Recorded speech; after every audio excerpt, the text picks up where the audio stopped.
Friends ಎಲ್ರಿಗೂ good morning. ಎಲ್ಲರೂ ಹೇಗಿದ್ದೀರಾ ಫ್ರೆಂಡ್ಸ್? ನಾನು ಚೆನ್ನಾಗಿದ್ದೀನಿ, ನೀವು ಕೂಡ ಚೆನ್ನಾಗಿದ್ದೀರಾ ಅಂತ ಭಾವಿಸ್ತಾ ಬನ್ನಿ ಫ್ರೆಂಡ್ಸ್. ಇವತ್ತು ರಾಯರ್ ಜೊತೆಗೆ ಲಾಗ್ ಸ್ಟಾರ್ಟ್ ಮಾಡೋಣ. ಇವತ್ತೇನಪ್ಪ ಅಂದರೆ ಸಂಡೇ ಆಗಿರೋದ್ರಿಂದ ಮತ್ತು ಚಳಿ ಎರಡೂ ಕೂಡ ಇದೆ, ಹಾಗಾಗಿ ಬೆಂಡೆಕಾಯಿ ಗೊಜ್ಜು ಮುದ್ದೆ ಮಾಡಿಬಿಡೋಣ ಇವತ್ತು ಅಂತ ಹೇಳಿ. ಮಕ್ಕಳು ಬಾಕ್ಸ್ ಕೂಡ ಇಲ್ವಲ್ಲ ಇವತ್ತು, ಹಂಗಾಗಿ ಬೆಂಡೆಕಾಯಿ ಗೊಜ್ಜು ಮಾಡೋಣ ಅಂತ ಹೇಳಿ ಅದನ್ನು ಮೊದಲು ತೊಳೆದುಬಿಟ್ಟು ಕಟ್ ಮಾಡಿ ಇಟ್ಕೊಂಡು ರೆಡಿ ಮಾಡಿಕೊಂಡು ಮತ್ತು ಇವಾಗ ಬಾಣಲಿಗೆ ಹಾಕ್ಕೊತಾ ಇದ್ದೀನಿ. ಬಾಣಲಿಗೆ ಒಂದು 2 ಟೇಬಲ್ ಸ್ಪೂನ್ ಎಣ್ಣೆ ಹಾಕಿ ಚೆನ್ನಾಗಿ ಹುರ್ಕೊತಾ ಇದ್ದೀನಿ. ಅದೇನು ಗೊತ್ತಾ, ರಾಸ್ ಮೇಲೆ ಇದ್ದರೆ ಚೆನ್ನಾಗಿರಲ್ಲ, ಅದಕ್ಕೆ ನೀಟಾಗಿ ಫ್ರೈ ಮಾಡ್ಕೊಬೇಕು. ಒಂದು ಮಿನಿಮಮ್ ಏನಿಲ್ಲ ಅಂದರೆ ಒಂದು 10 ನಿಮಿಷ ನೀಟಾಗಿ ಫ್ರೈ ಆಗಬೇಕು. ಅದು ಫ್ರೈ ಆದರೆ ಮಾತ್ರ ಚೆನ್ನಾಗಿ ಟೇಸ್ಟ್ ಬರೋದು ಬೆಂಡೆಕಾಯಿ ಹುಳಿ ಸಾಂಬಾರಿಗಿನ್ನ ಬೆಂಡೆಕಾಯಿ ಗೊಜ್ಜು ಚಳಿಗೆ ಮಸ್ತಾಗಿರುತ್ತೆ. ಬೆಂಡೆಕಾಯಿ ಗೊಜ್ಜು ಮುದ್ದೆ ಊಟ ಮಾಡ್ತಾಯಿದ್ರೆ ಚಳಿನಲ್ಲಿ ಸ್ವಲ್ಪ ಸ್ಪೈಸಿಯಾಗಿರಬೇಕು, ಅಷ್ಟು ಚೆನ್ನಾಗಿರುತ್ತೆ. ಹಾಗಾಗಿ ನಾನು ಬೆಂಡೆಕಾಯಿನ ನೀಟಾಗಿ ರೋಸ್ಟ್ ಮಾಡ್ಕೊತಾ ಇದ್ದೀನಿ. ನೋಡ್ತಿದ್ದೀರಲ್ಲ ಹೆಂಗೆ ನೀಟಾಗಿ ಫ್ರೈ ಆದರೆ ಮಾತ್ರ ಚೆನ್ನಾಗಿ ಟೇಸ್ಟಿಯಾಗಿ ಬರೋದು. ನಾವು ಎಷ್ಟು ಚೆನ್ನಾಗಿ ಫ್ರೈ ಮಾಡ್ತೀವೋ ಅಷ್ಟು ಚೆನ್ನಾಗಿ ಬರುತ್ತೆ. ನೋಡಿ, ಫ್ರೈ ಮಾಡ್ಕೊಂಡಿದ್ದಾಯಿತು. ಅದಕ್ಕೆ ನಾನು ಬೆಳ್ಳುಳ್ಳಿ ಮತ್ತು ಒಣಮೆಣ್ಸಿನ್ಕಾಯಿ, ಜೀರಿಗೆ, ಒಂದು ಮೆಣಸು ಕೂಡ, ಕಾಳು ಮೆಣಸನ್ನ ಸೇರಿಸ್ಕೊತೀನಿ. ನೋಡ್ತಿದ್ದೀರಲ್ವ, ಅದನ್ನ ಸೇರಿಸ್ಬಿಟ್ಟು ಚೆನ್ನಾಗಿ ಫ್ರೈ ಮಾಡ್ಕೊಬೇಕು. ಇವಾಗಲೂ ಕೂಡ ಒಂದು 5 ನಿಮಿಷ 10 ನಿಮಿಷ ಚೆನ್ನಾಗಿ ಫ್ರೈ ಮಾಡ್ಕೊಬೇಕು. ಏಕೆಂದರೆ ಬೆಳ್ಳುಳ್ಳಿ ಎಲ್ಲ ನೀಟಾಗಿ ಬಾಡಬೇಕಲ್ಲ, ಅದರಿಂದ ಮೆಣಸಿನ್ಕಾಯಿ ಬೇಗ ಹೋಗ್ಬಿಡುತ್ತೆ. ಬೆಳ್ಳುಳ್ಳಿ ಸ್ವಲ್ಪ ಹಸಿ ಇರುತ್ತಲ್ಲ, ಹಾಗಾಗಿ ಸ್ವಲ್ಪ ಬಾಡಬೇಕು. ಅದಾದಮೇಲೆ ಫ್ರೈ ಮಾಡ್ಕೊಂಡಿದ್ದಾಯಿತು. ಅಷ್ಟು ತುಂಬ ಹೊತ್ತು ಫ್ರೈ ಮಾಡಿದ್ರೆ ಅದು ತುಂಬ ಟೇಸ್ಟಿಯಾಗಿ ಬರುತ್ತೆ. ಮತ್ತು ಫ್ರೈ ಮಾಡ್ಕೊಂಡಿದ್ದಾಯಿತು. ಅದಾದಮೇಲೆ ಟೊಮೆಟೊ ಕೂಡ ಆ್ಯಡ್ ಮಾಡ್ತಾಯಿದ್ದೀನಿ. ಟೊಮೆಟೊ ಅರ್ಧ ಬೆಂದಾದ್ಮೇಲೆ ಹಾಕಿದ್ನಲ್ವ, ಅದು ಕೂಡ ಚೆನ್ನಾಗಿ ರೋಸ್ಟ್ ಆಗಬೇಕು, ಇಲ್ಲಾಂದರೆ ಹಸಿ ಸ್ಮೆಲ್ಲು ಹಾಗೆ ಹಿಡಿದ್ಬಿಡುತ್ತೆ. ಮತ್ತು ಬೆಂಡೆಕಾಯಿ ಚಟ್ನಿ ಅಷ್ಟು ಟೇಸ್ಟಿಯಾಗಿ ಬರಲ್ಲ, ಹಸಿ ಸ್ಮೆಲ್ ಹಾಗೆ ಇದ್ದರೆ. ಸೊ ನೀಟಾಗಿ ಎಣ್ಣೆಲಿ ಫ್ರೈ ಮಾಡ್ಕೊತಿದ್ದೀವಿ. ಸ್ವಲ್ಪ ಎಣ್ಣೆನ ಜಾಸ್ತಿನೇ ಇದ್ದರೆ ನಡೆಯುತ್ತೆ. ಇಷ್ಟು ಕನ್ಸಿಸ್ಟೆನ್ಸಿ ಅಂದರೆ ಒಂದು 2 ಟೇಬಲ್ ಸ್ಪೂನ್ ಸಾಕಾಗುತ್ತೆ.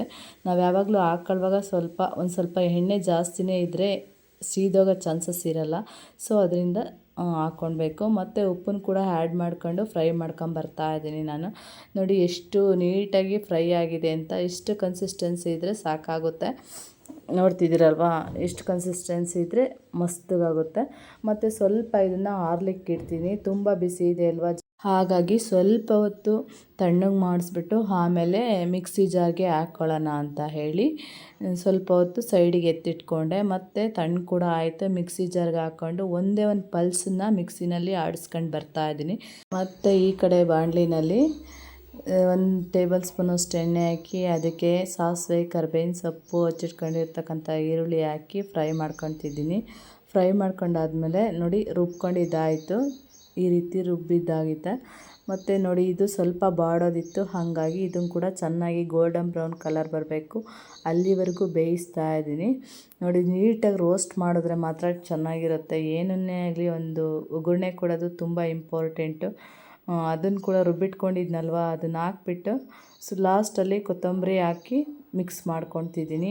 ಮಿಕ್ಸ್ ಮಾಡ್ಕೊಂಡಾದ್ಮೇಲೆ ಸ್ವಲ್ಪ ಒಂದು 5 ನಿಮಿಷ ಕುದಿಸ್ಬಿಟ್ರೆ ಬೆಂಡೆಕಾಯಿ ಚಟ್ನಿ ಕೂಡ ರೆಡಿ ಆಯಿತು. ವಾವ್, ಈ ರೀತಿ ಇತ್ತು ನಮ್ಮ ಬೆಂಡೆಕಾಯಿ ಚಟ್ನಿ. ಮತ್ತು ನಮ್ಮ ಮನೆಯವರು, ನನ್ನ ಮಕ್ಕಳು ಊಟ ಮಾಡಿರಲಿಲ್ವಲ್ಲ, ಹಂಗಾಗಿ ಊಟಕ್ಕೆ ಕೂಡ ಬಂದಿದ್ದರು. ಇವತ್ತು ತಿಂಡಿ ಏನು ಮಾಡ್ಕೊಂಡಿಲ್ಲ, ಬೆಂಡೆಕಾಯಿ ಚಟ್ನಿ ಮುದ್ದೆ ಅನ್ನ ಮಾಡ್ಕೊಂಡಿದ್ದೆ. ಹಂಗಾಗಿ ನನ್ನ ಮಗ ದೊಡ್ಡವನು ಊಟ ಮಾಡಿಬಿಟ್ಟು ಮತ್ತು ಅನ್ವಿ ಕೂಡ ಊಟ ಮಾಡ್ತಾ ಇದ್ದಾನೆ ಈಗ.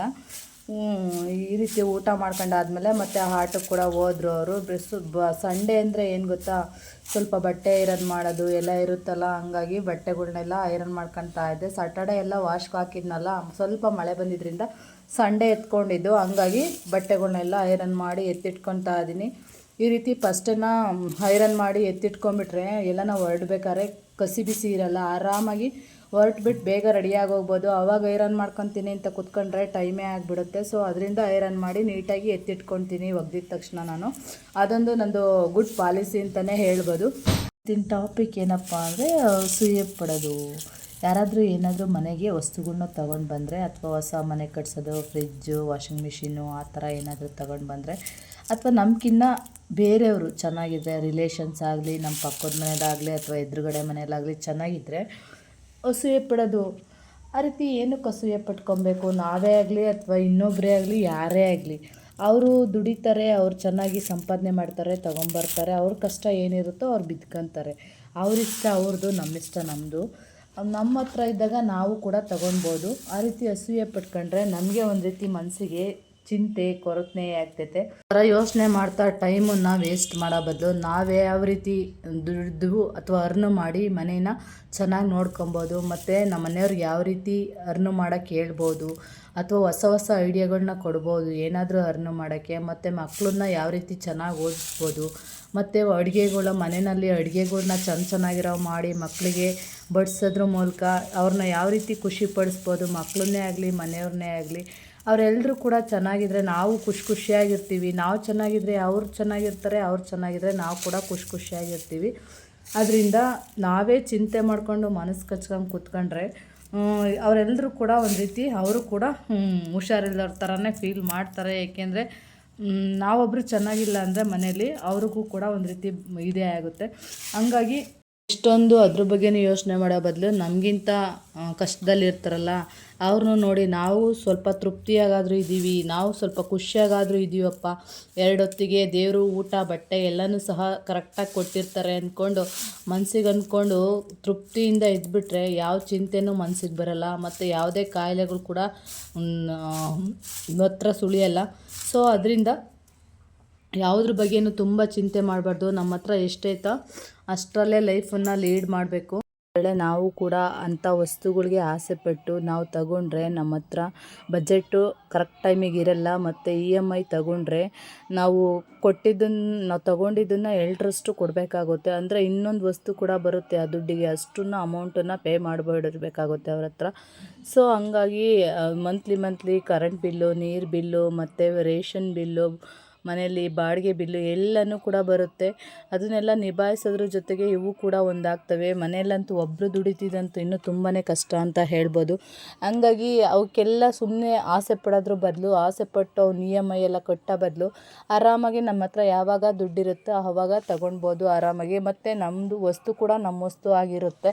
ಈಗ EMIಯಲ್ಲಿ ತಗೊಂಡ್ರು ಕೂಡ ಅದು ನಮ್ಮ ವಸ್ತು ಆಗೋಕ್ಕೆ ಸಾಧ್ಯನೇ ಇಲ್ಲ. ಯಾಕೆಂದರೆ ಫುಲ್ ಅಮೌಂಟ್ ತೀರೋವರೆಗೂ ಕೂಡ ಅದು ನಮ್ಮ ವಸ್ತು ಆಗಿರಲ್ಲ, ಒಂದು ರೀತಿ ಅವ್ರ ವಸ್ತುನೇ ಆಗಿರುತ್ತೆ. ಯಾಕೆಂದರೆ ಅಮೌಂಟ್ ಕಂಪ್ಲೀಟ್ ಆಗೋವರೆಗೂ ನಮಗೂ ಕೂಡ ಸಮಾಧಾನ ಇರಲ್ವಲ್ಲ.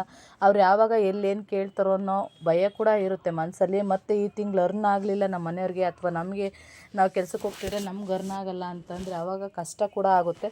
ಅದು ಕೂಡ ತುಂಬ ಕಷ್ಟ ಕೊಡ್ತೀವಿ. ಸೊ ಅದರಿಂದ ಎಲ್ಲ ಹೊರ ಬರಬೇಕು ಅಂದರೆ ಹಾಸಿಗೆ ಇದ್ದಷ್ಟು ಕಾಲು ಚಾಚಬೇಕು. ನಮ್ಮ ಅವಶ್ಯಕತೆ ನಮಗಿದೆಯಾ ಅದನ್ನು ಮಾತ್ರ ತೊಗೊಳ್ಬೇಕು. ಅವಶ್ಯಕತೆ ಇಲ್ಲ ಅಂತ ಅಂದರೆ ಅದನ್ನು ಅಂಥ ವಸ್ತುಗಳ್ನ ತಗೊಳಕ್ಕೆ ಹೋಗ್ಬಾರ್ದು. ಏಕೆಂದರೆ ನಮ್ಮ ಹತ್ರ ಅಮೌಂಟ್ ಇದ್ದಾಗ ಬೇಕಾದರೆ ಜಾಸ್ತಿ ಇದ್ದಾಗ ತಗೊಂಡು ಇಟ್ಕೊಳೋಣ.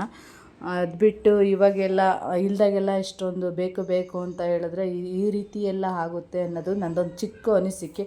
ಹಾಗೆ ಯಾರ ಬಗ್ಗೆನೂ ಅಸೂಯೆ ಪಡೋದು ಬೇಡ, ಆರಾಮಾಗಿರೋಣ ಅಂತ ಹೇಳ್ತಾ ಈ ವಿಡಿಯೋದಲ್ಲಿ ಮಾತಾಡ್ತಾ ಬೈ ಮಿಸ್ಟೇಕ್ ಆದಲ್ಲಿ ದಯವಿಟ್ಟು ಕ್ಷಮಿಸಿ ಅಂತ ಹೇಳ್ತಾ, ಇಷ್ಟ ಆದಲ್ಲಿ ಪ್ಲೀಸ್ ಲೈಕ್ ಮಾಡಿ, ಶೇರ್ ಮಾಡಿ, ಸಬ್ಸ್ಕ್ರೈಬ್ ಮಾಡಿಕೊಂಡು ಸಪೋರ್ಟ್ ಮಾಡಿ ಫ್ರೆಂಡ್ಸ್ ಅಂತ ಹೇಳ್ತಾ, ಈ ವಿಡಿಯೋ ನೋಡಿದ್ದಕ್ಕೆ ನಿಮಗೆಲ್ರಿಗೂ ಕೂಡ ಧನ್ಯವಾದಗಳನ್ನು ತಿಳಿಸ್ತಾ ವಿಡಿಯೋನ ಎಲ್ಲಿಗೆ ಎಂಡ್ ಮಾಡ್ತಾ ಇದ್ದೀನಿ ಫ್ರೆಂಡ್ಸ್.